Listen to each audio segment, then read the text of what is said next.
You have probably heard of all those horror stories about women who were in labor for like 24 hours or longer, right? And so obviously you cannot help but hope that your own delivery is going to be very fast. What they don't tell you though is that some women do have super fast deliveries. It's called precipitous labor, and believe it or not, most women prefer not having to go through that experience ever again. Exactly. So in this video, we are going to discuss what precipitous labor is exactly. We are going to talk about the signs, symptoms and risks of precipitous labor, if there is anything that you can do to prevent it, and obviously also what you can do if you are in precipitous labor. Yes, this is Nathalie, a pregnancy and birth consultant and TCM therapist. And that's Mathias, a researcher and Science Geek, and we help expecting mummies and their babies naturally and science-based. So let's talk about precipitous labor. In previous videos, we have already mentioned that normally, when labor starts, there is really no need to rush. Like, under normal circumstances, if it wasn't for the pain, you could even get your nails and hair done when labor starts. I'm exaggerating. Yes. But what I'm trying to say is that normally it's not that you go into labor and then you deliver your baby within the next couple of hours, right? Exactly. As also already explained in other videos, normally you first experience irregular contractions in the pre-labor phase. And when those contractions start to develop a regular pattern, like when they transition into more regular contractions that come in closer and closer intervals and get more intense, then this normally means that you go into labor. Exactly. So normally it's a gradual build-up in the frequency, intensity and the length of the contractions. And all of that reaches its peak during transitional labor when you are dilating from 8 to 10 centimeters. And then you push your baby out, right? And that entire process normally takes quite some time. Like on average, that process takes some 6 to 18 hours across all moms. Yes, but again, those are average numbers. There are lots of different factors which influence the actual duration. For example, if you are a second-time mom, you can normally expect things to go much faster. Yes, still 6 hours is really the lower range of what we would normally expect, even when it comes to second-time moms, right? And so if your labor goes considerably faster, you're most likely going through precipitous labor. So the question is, what exactly is precipitous labor? Well, precipitous labor, which is also called rapid labor, is defined as giving birth after less than 3 hours of regular contractions. Yes, so your contractions start and then within 3 hours you give birth to your baby. Exactly. Right? That said, many practitioners consider precipitous labor to be anything less than 5 hours of regular contractions. So it depends on who you ask. Yes, and although the signs and symptoms of precipitous labor vary from woman to woman, they are likely to include at least one of the following signs.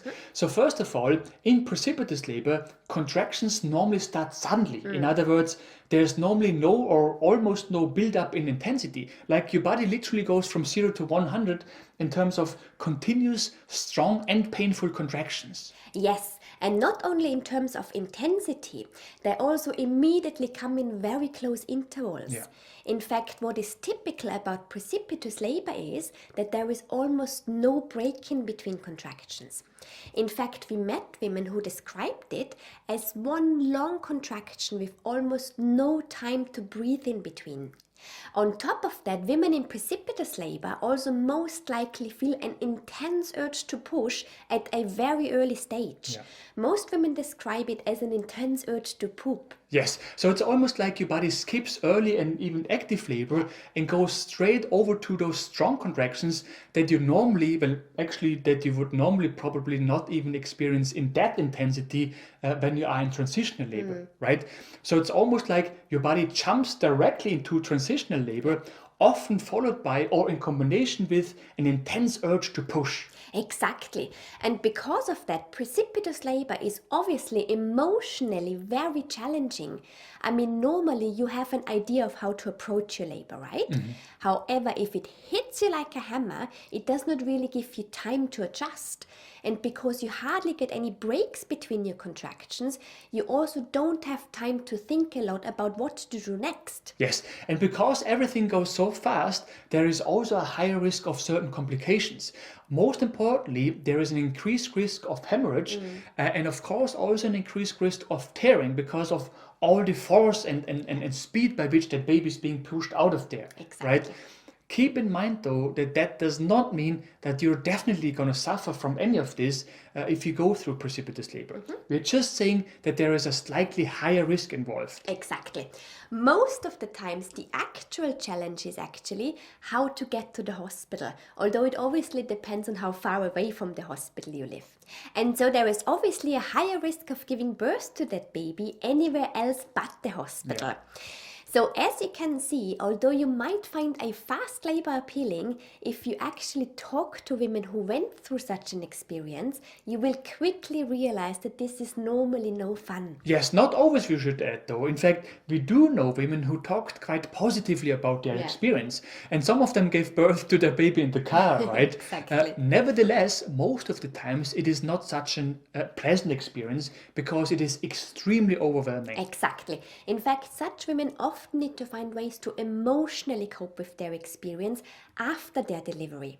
And they will gladly do without a similar fast experience in future deliveries. Exactly. Now, before we talk about what you can do when you go through precipitous labor, the question that we often receive is, are there any risk factors that increase the likelihood of precipitous labor? Yes, and then of course the question is also, can you prevent precipitous labor? Well, it's difficult, right? So there's one study which found that very young women, as well as women with hypertensive disorders, like preeclampsia, for instance, and women who gave birth to children in the past are more likely to go through precipitous labor. However, we always look at such studies with a certain degree of reservation because, most women who are exposed to any of those three factors or even all three factors at the same time are still going to have a normal labor and delivery, right? Exactly. And the other thing is there is really nothing that you can do to lower that risk.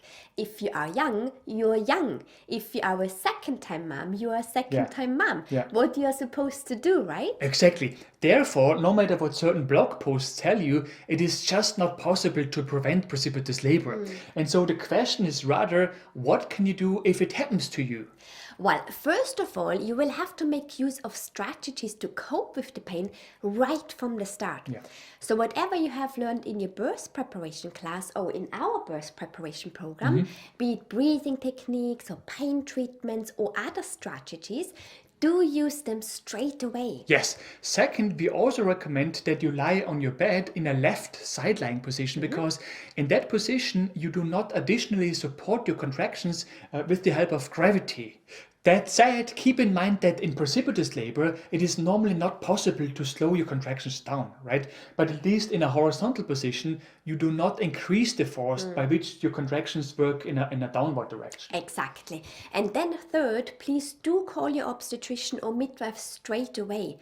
Alternatively, if you already feel that urge to push or if you just need help immediately, call emergency. Do not hesitate to do that, okay? Exactly. And of course, it would also help if another person was present at all times. If possible. Now, having said all that, we just want to point out that only some 3% of women go through precipitous labor.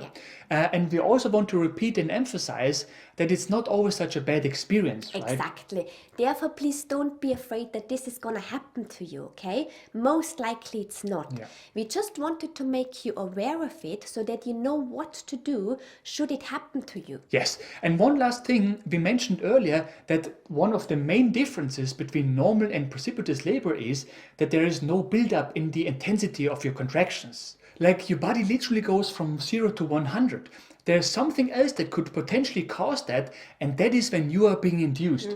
We recorded a video in which we compare a natural and a medically induced labor to help you understand why this can happen. It is supposed to pop up now, but you can also find it in the description below this video. Right.